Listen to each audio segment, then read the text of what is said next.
can't I put some magnets in there even though I don't have the flat ones? Because, hang on, where are we? Let's look at the drawing, it's easier. It's easier than trying to stick my camera over there. Let me just rotate this, wrong way. Right, I'm getting dizzy now. Sorry about that. Where's my pointy thingy? Right, so at the moment we have 2 magnets in here, then the thin magnet that goes in the middle, then 2 magnets there, and obviously different poles, that's why it's colour coded. Well, you can see on this one, so red and then that blue, so we have the different poles. And what I said earlier in the previous video was that I needed to order some of these flat magnets, because I haven't got any. And I thought, well, actually I don't actually need to put the flat magnets in unless I put another coil in there. All I need to do is actually just populate these 2 on the end and these 2 on this end, so that we have an equilibrium on the exit point. So as this rotor, well, as this segment is leaving the last magnet on this section, it actually enters these other 2 magnets to balance it out a bit. I thought, well, let's try that, because I haven't got the flat magnets, or these, well, I haven't got the flat magnets that go in between them, but I've just put 2 in there, and I put another 2 in there, which is what we have now. Alright, as you can see, we have 2 magnets there, extra, and that's the generator one. These 4 are generating for that coil, and these on the exit side. Now, I didn't expect this to happen. I didn't expect this, but I'm not even under load. Right, let's put this on voltage. So I've actually lost some speed, even though when we're not under load. So instead of 62 milliamps, we're actually going back up to 62 now. So sorry, I'm at 6.62 volts right now. Get my head straight here. So previously I was at 2,820 some RPM. Well, I've lost more RPM just by adding 4 magnets without even loading the frigging thing down. So yeah, we've definitely got a drag but it's just the magnets that are dragging it, even though there's no load. So 1 volt, it's just over half a volt, and I've lost about 100 RPM just from putting them frigging magnets in. So yeah, there's definitely something there that I didn't take into consideration. But let's just see what happens when I put it on current again. So if we go back to current, right, let me just get this right. Put it back on current. Well, oops. Wrong current. So we're about similar. We're not 62 milliamps. We're 58.5 right now. But look at our RPM.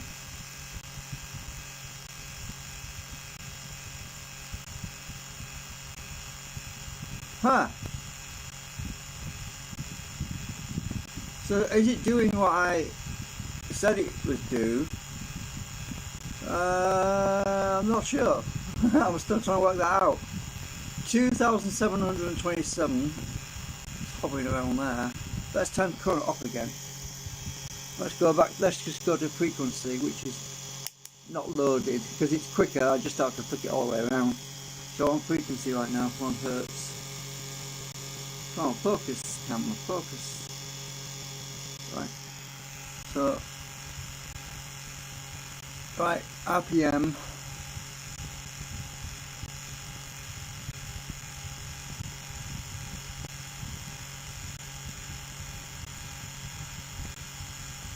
Right, 2,750-ish, 2,753 without the load on. Alright, it's going back down again. There's a slight variation, probably something to do with the belt. Belt's a little bit unpredictable because you can't take them in. Right, so we're at 2,750 RPM. Let's go back to current again. Current.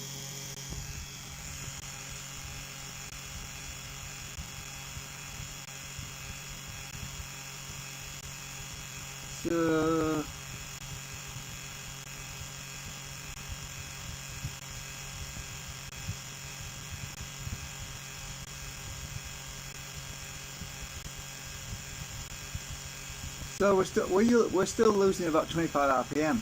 Well, that's good. So it means, well, it's better than being negative. Well, it's still dropping a bit. But... oh, my sleeve is catching the rotor. Damn it! Sorry about that. I was holding the camera over the top of the device and my sleeve was catching the rotor. Oh, it's going back up again now. Right, 2,725. So we lost about 25 RPM, I think. That's right.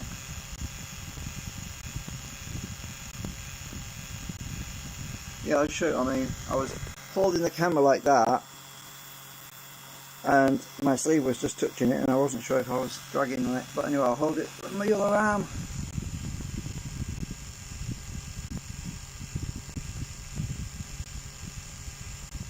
Alright, turn the current. Let's turn the current off again.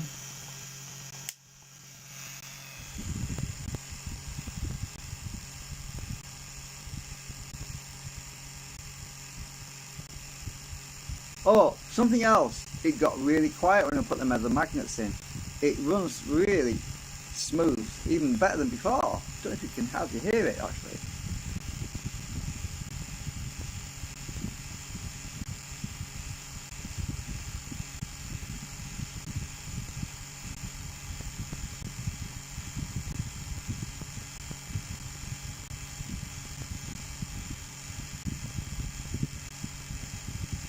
There is a slight discrepancy in its stability, I can see that.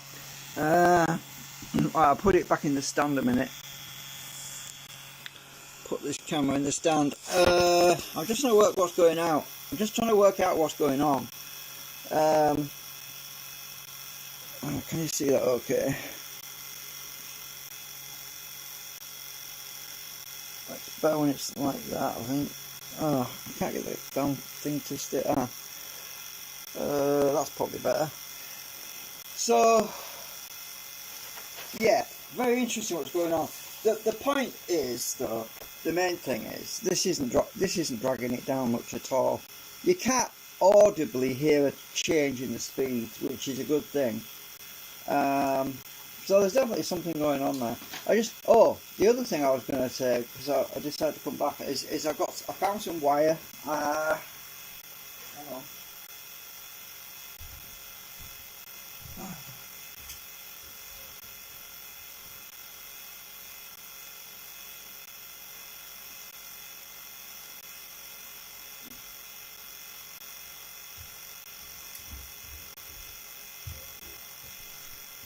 I discovered that I have some 36 SWG wire, pretty thin. So what I'm going to do is wind the new core assembly, the new canopy with this 36, so I can do a comparison with the 36 SWG wire, which is going to take me a long time to wind it because it's so freaking thin. But I've got to do it manually. And I added my little, just going to get it out the acetone chamber thingy. So I added the legs to it to wind the coil on. Hang on a minute, I'm trying to get this lid back on this thing. Stupid thing, go back on. I think I'll leave it out now and let it dry naturally. So what I've done is I acetoned on the legs because I had to make sure that they didn't do a flush on the inside, and my camera's too far back really.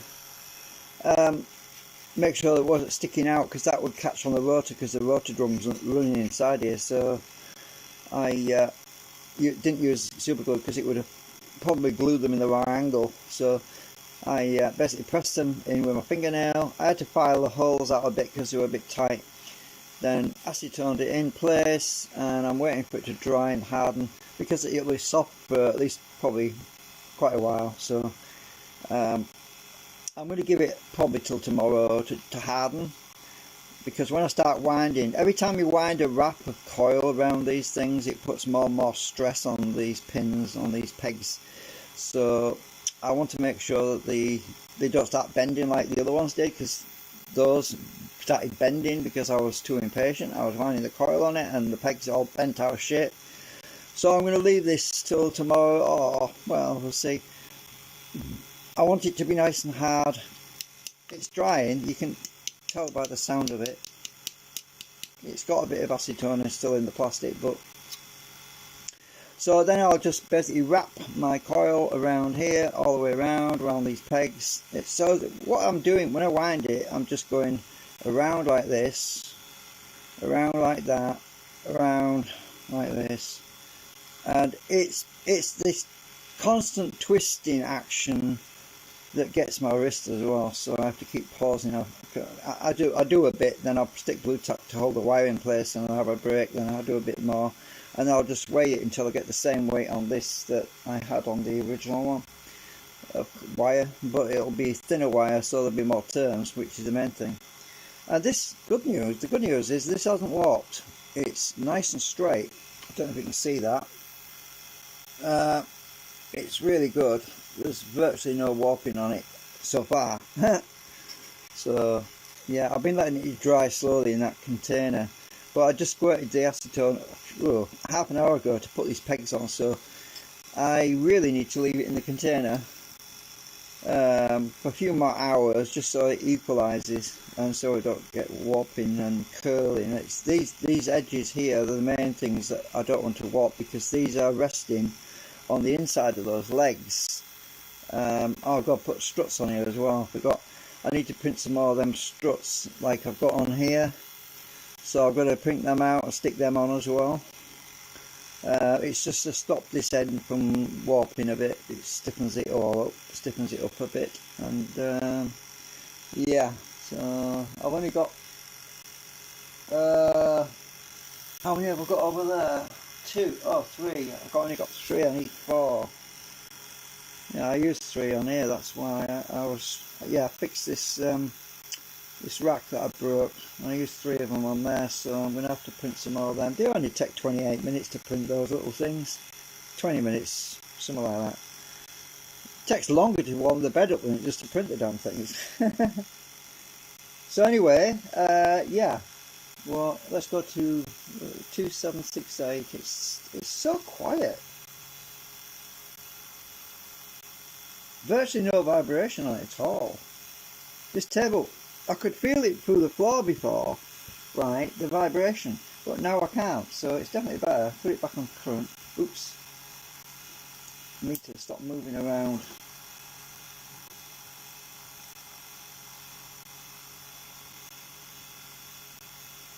Right. Oh.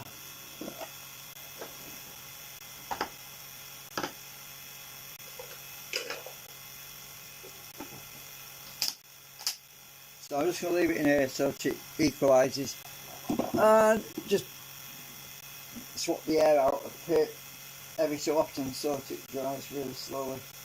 So anyway, I'm glad I found this. I didn't realise I had the 36. There should be enough there to do a coil. I must have had this a long time. I think I've had this wire a long time. I think it's radio spares, I think, or Farnell.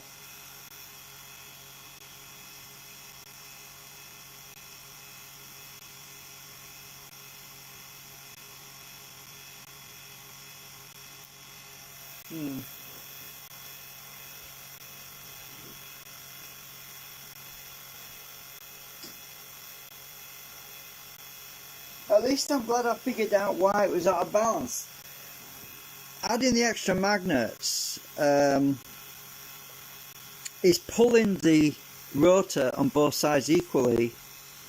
What was happening, because of the slight amount of slop in the bearing, because the magnets were all on one side, it was causing the rotor to actually do that on the bearings. There's a tiny amount of slop in the bearings, very small amount, because these bearings aren't very good. They're kind of crap actually. But if you look at these, like this bearing here on this one here, if you stick a drill through it, you get a tiny amount. Oh, let's find the drill that's the right size. We'll stick this drill through this bearing, which is the same size, 6mm. You'll see there's a bit of slop in it. Right, you can actually, oh, let's go up underneath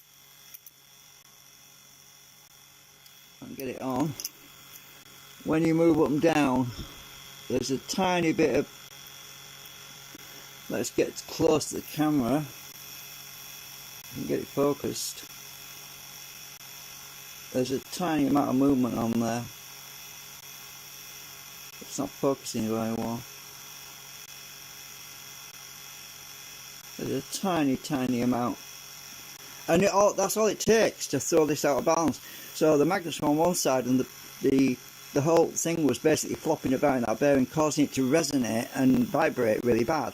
So having the magnets on directly opposite, these magnets on the end which aren't next to a coil, directly opposite those magnets on this side, have kind of pulled the whole thing into balance again, and it stopped vibrating. So it wasn't so much me adding more weight to the rotor because I'd already got it balanced. It was just that this bearing was causing the problem, and now it's not vibrating half as bad. So that's a good thing. Yeah, I mean, you can see how much play there is side to side as well on this bearing. They're not very good.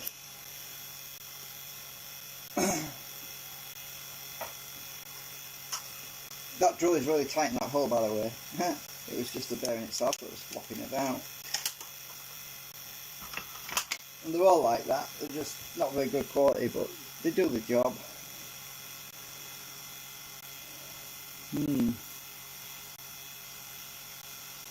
I can see I'm going to have to charge my phone up again. 65% on my phone. My battery's dying on me slowly.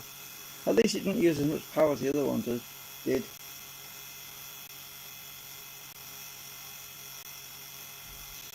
Oh, because of adding the extra magnets, even when there's no load on it, our input current has gone up a bit.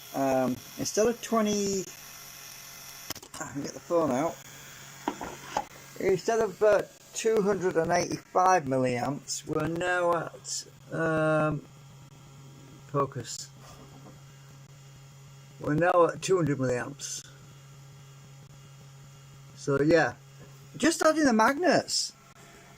So the magnets obviously are creating drag even though we're not loading it. So we're on current right now, but let's go to oops.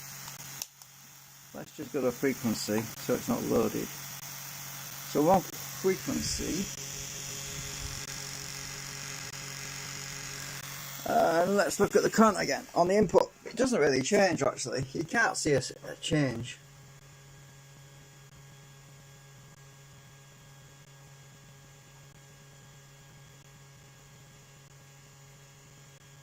Still the same. I mean, that amount of RPM change is negligible. It's just totally indiscernible. Unless I had some really accurate meter that would measure fractions, really small fractions, you'd probably see a difference. But what's important is the RPM. That tells us everything you need to know, really. So back to current.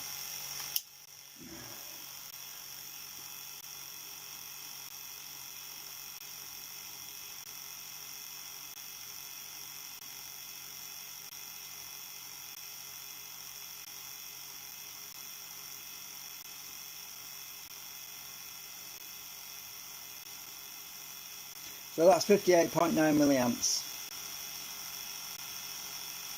At just over half a volt.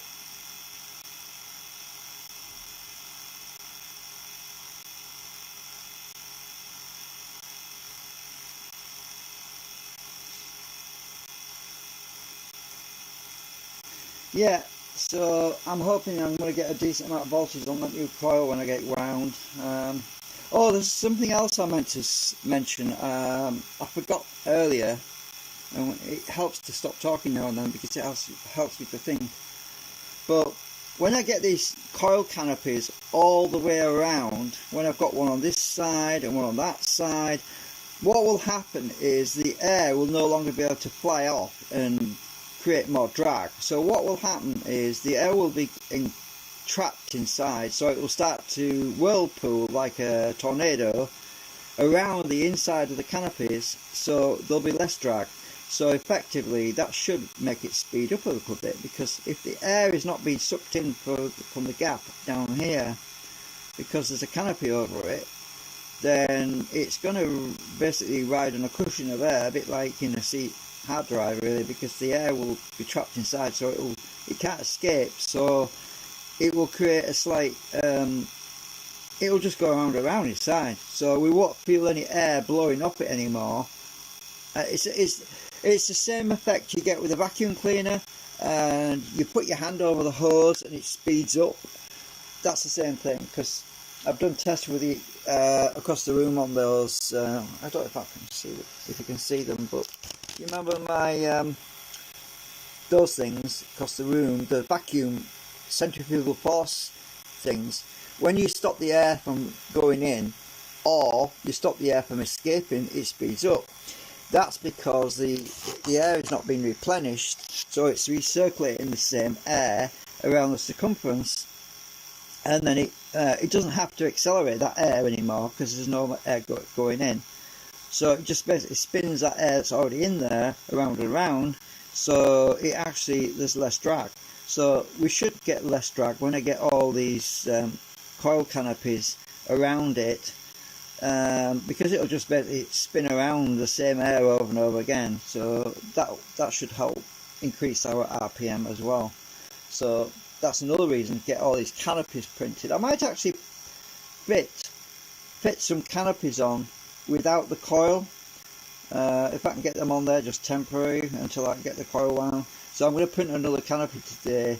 So I'm going to stick a canopy at the bottom section that's not got any coil on it just for now, and then I'll wind the other coil and I'll put that one on the side. So we'll have a sealed system, so it should actually speed up. So it should be a lot less resistance, because I can feel a load of wind blowing off this thing. It's like a bloody electric fan. It's really blowing quite a lot. I've got some tissue paper here. Look at that. That's just air. Look at that.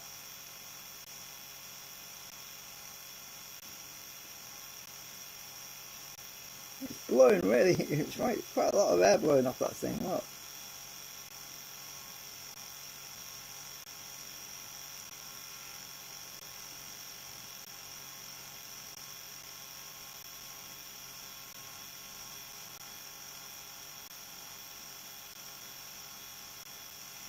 Yeah.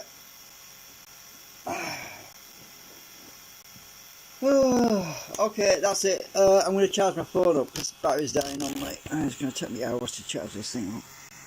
Such a good phone, this new one. My daughter gave me. It's really good. See you later. Anyway, leave me some comments. Tell me what you think. Good or bad, just tell me what you think. I feel like I'm talking to myself sometimes. Bye for now.